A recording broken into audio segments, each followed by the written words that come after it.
Hello and welcome to another episode of Grange TV. We have with us Mr. David Roberts, the ever racially ambiguous biracial angel, Mr. Man. Robert Whittaker, and UFC legend, Hall of Famer, Mr. Matt Serra. Thank you so much for being with us. You're our first guest Ever. like this, yes, First? ever. Yeah. Wow, We that's quite the honor. we were Thank you. we were 90%. Hold on, The excitement got to him. I'm off to a great start. Yeah, Just so you see, just to get an idea, everybody in Australia. Where is this being played? Sydney, Where you Australia. guys now? yeah, Sydney, Australia. Okay. So, first of all, I was just there recently. Obviously, I seen you there, Robert, and everybody's so fucking nice in Australia. Oh my god. But it's later now. I don't know what time it is there, but it's 10 p.m. here. So if I seem a little shot, I'm in the front in my driveway in my car. Like, I just put my kids to sleep. I got 3 young girls, and as you know, I'm a fucking loudmouth. So I know I'm gonna wake the whole house, and my wife's gonna yell at me. I'm not gonna get any action later. So I'm in the front of I'm in my driveway. Yeah, we can tell you're in your nice big car. Okay, I like that I gave everybody that useless information. So what's going on, man? No, thank you so much for jumping on. Obviously, you just said how hard it is to get you at the same time. The timelines are so hard to work out. So we're so happy for you to be our first guest. Oh, I'm excited, man. Really quick though, who's the gentleman over you? I'm sorry. Who is that guy with the hat and the hair? That's Fab when he was younger. We don't know. Who is it? No, we don't know. They put the wall up for us, and they just put the guy up in the background just now, just today. All right. Okay, I'm sorry, guys. That's all right. Let's start now. No, it's awesome. No, I mean, I'm just gonna let you know I'm not gonna be the last guy to ask who that guy is. Nah, you know what? It might be a really good talking point for us moving forward. You know, I don't know. You might want to put it with something with Robert, like getting the belt or knocking somebody out. It's free content. Yeah, I don't know what the fuck that Free was. content. That's what that is. Dude, I'm staring. I see more of him than I do of you. I see half of Robert's face, and I'm looking at this fucking guy. I'm sorry. All right. So what's up, man? So Nah, what's man. going on, guys? No, just obviously been a big fan of your team and you guys and the way, not so much. Well, obviously the results you guys have had have been really great, phenomenal with yourself as well. But also the way you guys have carried yourselves and that over the career, you know, that I've been watching, the way you carried yourself as a fighter, and you know, now the fighters that you have, and the way Ray Longo carries himself and that, and just been big fans of that, you know. And then luckily got to meet you guys on the weekend, and yeah, you didn't try and take my shoes or anything like that, so you know, you lived up to it. What is it? Now, I see a lot of love. I get a lot of love from the people down under, and I'm not the only one from my team. Longo, Raging Ally, and Quinta. What do you think it is with the New Yorkers and the Australians and the people over there? What is it? What do you think it is? Do you want to go first? No, please. I think probably Sydney and Melbourne and New York. I think have I'm not going to compare Sydney and Melbourne to New York, but they're big cities. You know what I mean? Sydney and Melbourne, like kind of, and I think you guys in particular are pretty genuine, like straight people. Like I think like there's no bullshit in like the trash talk or whatever. It's just who you are and what you say you feel, and I think that's probably the genuineness that people like, in particular, I think people in Sydney. What do you think? Yeah, it's exactly that. I think like with you guys and your team, it's like what you see is what you get, and you're very outspoken and you're very straight cats. And I think Australians in particular, like we like that sort of stuff. We like no bullshit, no masks, no fakes.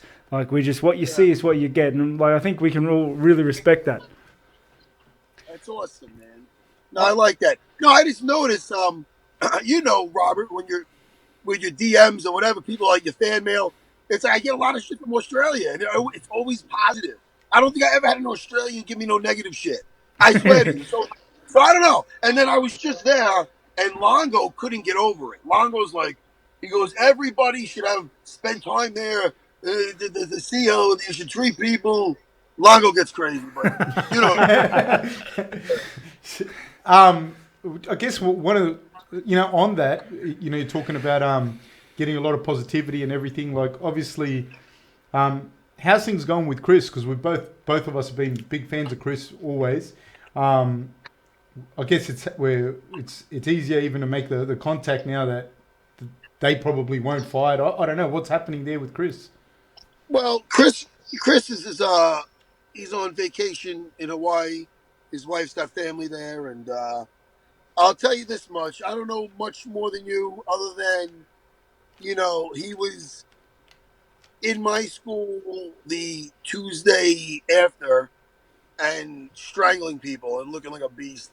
But I don't know any more than you. I know he put out a statement, and it was very heartfelt, and that's about as much as I know. So, I don't know if you read his statement. I think he yeah, absolutely. Yeah, because that's about as much as I know, buddy.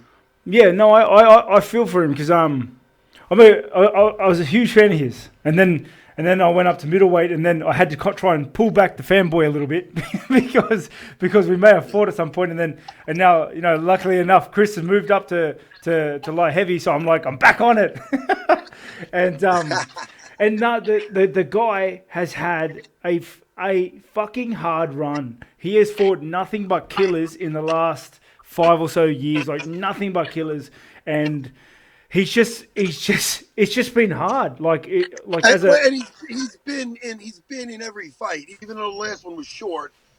And that guy could put, and props to Dominic Reyes, he could put anybody to sleep in one punch. Yeah. He showed that. So, this game, one little error at this level, and it's not your night. That's about. When I tell people that I was lucky, like in my career and whatever, and I have my share of losses, but they go, "Oh no, what do you mean you put hard work in?" I'm just saying, one zig should have zagged. I got a whole different career. I got buddies like Pete Drago Sell that he should only have a couple losses. He had fights where he should have won these fights, and then there were devastating losses. So it's a rough sport. You know how it is, brother. He's the guy who got hit in the liver, eh? Yes. Is that right? Yeah. No, he's the one who hurt Scott Smith with the rib shot, and then he went in for the kill, and he got laid out. That was but that's what you're saying. That shot should have ended that Scott Smith guy. You know what I mean? It's just one of those.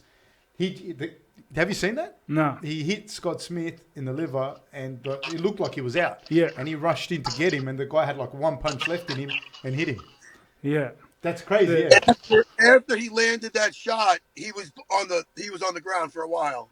So but only fools rush in type of thing.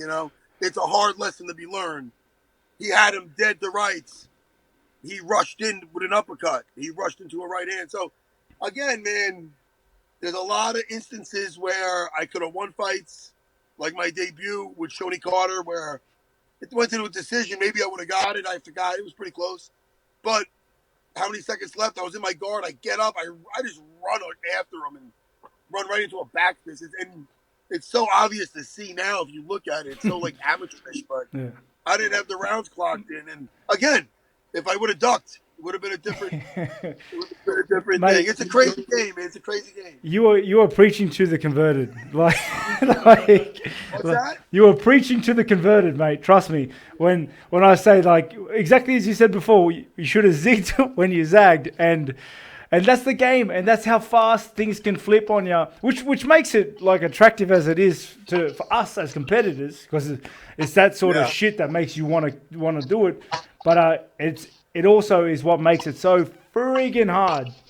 Matt, I have a question for you. Go ahead. You're talking about the reception you receive in Sydney and Melbourne, and then when you're at home, you obviously would get a lot of love when you're winning. How hard is it? Do you get a different reception at home? With what? When you're not doing well, have you guys when Chris hasn't been doing well or whatever? Do you find more criticism at home? Well, as far as criticism, the people never come up to you the wrong way usually. I'm sure it's the same with Robert. People know they know your profession. They're not going to come up rude. But you do have the idiots, and sometimes it'll surprise you. Like you'll get hit with stuff, and it's like you'll be surprised that somebody would come out with something so idiotic. It's hard to say the right thing after a loss because even the best guys, when they're like, "Hey, just try harder," people, you just want to smack everybody. So the best thing to say is nothing. You really are just, "Hey, man, it's the way it goes." I remember one time it was after my BJ Penn fight. It was a close fight. That was a big fight. Yeah. Yeah, man, shit, man. It was ages ago, but it was a close fight, and it was at a time when BJ's a killer. And I was at the local fucking CVS, not CVS, the vitamin shop place, So I'm getting a protein bar, and there was this little short guy behind this, and I'm saying the guy's up to my shoulders, and I'm a midget. So the guy, he's in there, and he's like a little short black guy. He goes, "Hey, man," he goes, and he's always a nice guy. He goes, "Yeah, I saw your fight." I go, "Oh yeah, man, it was close, it was a close fight." He goes, "Yeah, can I just tell you that third round, it just didn't look like you wanted it enough. You could have." I go, "Hey, dude." I go, "Hey, man." I go, "Dude." I go, give me the fucking protein bar and give me the fucking Quest bar. Get me the fuck out of here." I couldn't take it, dude. I wanted to kill him. I never went back. It's just like something so stupid. And I'm like, I felt like something out of Seinfeld. I'm like, "You're a cashier. What the fuck are you talking about?" Fucking funny. Yeah, and that's one thing. Like, I think a lot of guys after a loss, I get it, and it's just like it's all the super coaches that come out of the works that start messaging you and DMing you, and they're like, "You should have done this. You should have done that." Like just walking up the street to get your groceries, a guy will come up to me and be like, "How do you feel?" Like, maybe you should have. What was the game plan? I was like, "Oh man, like, I'll fucking kill you right here and now." Like. Everything in hindsight's gonna be crystal clear, and you got guys that come out of the woodwork, and especially when you're doing well, and they just kind of want their names attached to you, and it gets. That's why, I never criticize. I mean, I like the guys that stick with the guys that brought them to the dance type of thing. You know what I mean? The guys that. But don't get me wrong, like. Guys are traveling, they want to get some work in with other people. By all means, you don't want to be that guy or that kind of camp. But, I feel like me and Longo have a tight thing going on. Like, I'll tell you what, Robert, if Longo stops cornering people, I believe I'm out also, to be honest with you. We have a good thing together. All the guys that we corner, like, I really care for each. Now, I mean, they've been with us so long. Even these new group of guys, what good guys. But we like everybody. We love everybody. They're good. We're real close, It's so funny. It feels like it's yesterday Chris walked into the gym, and now the dude's 35. It's just insane to me. So it's like, I don't know, you get tight, but I'm not working the corner for anybody that I don't, like, genuinely like. I don't just jump in a corner. It's weird for me. And I hate working the corner with a fucking idiot. Yeah. I like working the corner with Longo. Yeah. I love me, Longo, Raging Al. I love me, Longo, Aljo. I love that. Drago. I love it because no one's just trying to get camera time. You're there for the dude in the cage. You want him to do well. How's he gonna do? Oh, Longo, what are you saying? Let me yell out to do. We're all there for the same guy. We're all in that foxhole together. The worst is the guy that just wants his face on camera. You want 100%. I don't need that shit, man. I don't need to have my face. I can be happy at home teaching fucking my Kimuras. I'm fine. I have a question for you. Like, obviously, when you guys were coming up, like when Chris was doing well, it looked unbeatable. One of the things that I really admired was, and maybe you can shed some light, how you guys all kept it together when Chris started losing. Not that he wasn't in the fights, because he absolutely was, but the pressure that you would feel, the pressure that he would feel, how did you guys keep all of that together and do it so well the way you guys did it? Well, listen, every fight is its own situation. Like, you can make a case for each fight. it's not like he's ever been getting outclassed, especially in that Jacare fight. Yeah, Well, yeah. for the a lot. Listen, a lot. Most of his all fights the he was fights. winning. He's Yeah, not getting outclassed. He shot in like a demon in that last fight, getting Dominic down. You know what I mean? Dominic got back up to his credit, but it's like he never looked slow. He never looked. There's things maybe he did slow, maybe something was off, but he. Oh no. The problem is everybody remembers the ending, of course. So yeah, the 100%. Jacare fight was mostly a awesome fight. You know what I mean? Yeah. And until the end. Chris has never been in a bad fight, but Yeah, I don't think there isn't a fight in his last.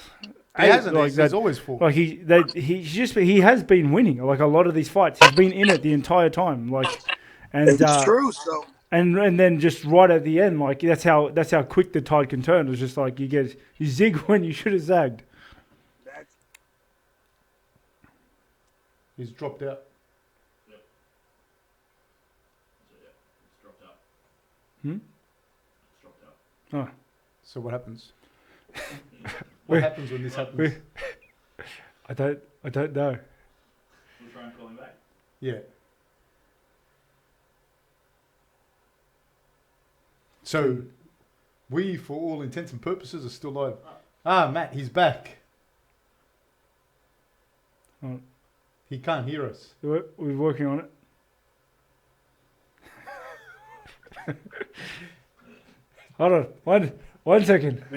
Oh, can you hear me? us? Yeah, sorry, you cut out. hey champ, what kind of shit show you running here?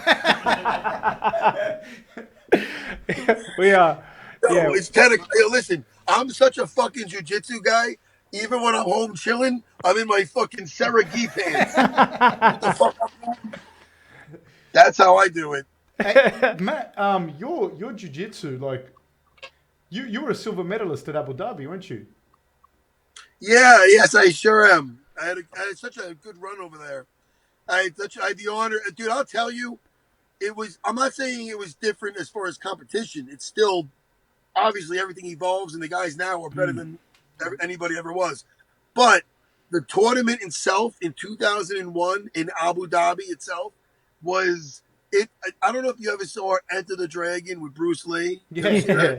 Yeah. It felt like fucking Hans Island. Because you're out there, they're playing the fucking drums, whatever the music they're playing over there. And you walk in with each country, and there's like the bobblehead doll got people, and you get the flags, and you line up, and you're in this big, huge place, and they're all in there. When you're competing, they're playing that crazy music, and it's they're on their couches. All the sheiks are on their couches watching. Dude, it felt crazy, man. So cool. What a cool experience. And back then, that was the, like, I mean, it's still the competition now, but there's so many more big comps now. But back then, it was the competition. Oh yeah, man. It was the I'm pretty sure it was the only no-gi championship type submission championship in the world. I mean, it's definitely the most prestigious, you know. And it felt it too. But I had such a good run over there. It's like, and that was like 3 weeks before my UFC debut. So you know what's funny? I remember I had such a good run there, and then I fought Shoney, so my jiu-jitsu was off the hook. But I definitely didn't.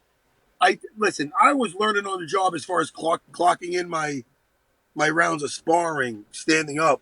You know, so where the fuck was I going with this? Bring me back, Robert. Your jiu-jitsu was off the hook. First fight. Okay, I'm back. Sorry about that. Listen, it's been a long day. So I did so well in Abu Dhabi. 3 weeks, 4 weeks after, I'm fighting in the UFC versus Shoney Carter. I get him in an omoplata, and I'm almost ripping this. I almost have this thing dead. It's like dead to rights, but I don't get it. The guy was awkward and slippery as fuck. So I remember after the fight, fucking Longo, he goes, "If you would have after Abu Dhabi, if you would have finished that omoplata, they would have built a statue of you." I'm like, you fucking asshole. Robert, that's my coach. The worst thing to say. How bad? The fuck? Anyway. No, you were super successful in that competition. You didn't actually, and you didn't take a loss. No, it's weird, that whole thing. You know what I mean? 'Cause the politics and stuff. Yeah. I what do you call it? I had such a good run that Okay, Robin, I'll give you breaking news. This is funny. I don't know if you heard that. No, but listen, man. I don't think Hensel gives a shit anymore. But you know, this is the deal, man. My first match, I'm looking at the brackets, and I'm with my buddy Rodrigo Gracie, and he's like, he was my roommate at the time, and he was a stud himself, you know. So we're looking at the brackets. He goes, "Oh man, dude," he goes, "you got a rough fucking side." Like he goes, "You get past the first guy, you got the winner of this one. You got fucking John Jock waiting for you." So I'm like, but I was living on the map. I was a fucking beast back then. Sorry, what was that? No, go. Oh, so but I was, like I said, man, I was 25. I was living on the mats. I was a fucking beast, and I was gung ho about the whole situation. So so I remember looking at the brackets, like, all right, I got this Japanese guy first. I'll wear my rash guard to get warmed up. The Japanese guy ended up being Gomi. I didn't know Gomi at the time. I was gonna say. Yeah, I didn't know who he was at the time. So I knew he was a judo fighter. But so I ended up taking his back and strangling him. And on a side note, at the ceremony thing, like, I remember he gave me his shirt, and I gave him my shirt off my back, my Hensel Gracie shirt, which was so nice. But anyway, so my second match was with the great legendary Jean-Jacques Machado. So that was the equivalent of what I did in, like, MMA with GSP. I mean, that guy's a legend. He was fantastic. So for me to be on the same mat with him, let alone win on, like, a negative point because he pulled guard or whatever. Even though I think I should have got 2 points on a reversal, but whatever, it's all good. But we let it go. We let that go. Yeah, we let that one slide. I remember he stood. Whatever, but it was he's such no, because I had such a good game plan, Robert, where my guard was really hard to pass. It still is, but not like that. Like, I was so flexible, and I was strong up top, so I could always get my little legs in. And so I'm like, look, man, after 5 minutes, there's points. So I go to guard. After 5 minutes, I don't know if I don't get anybody, they're not going to pass.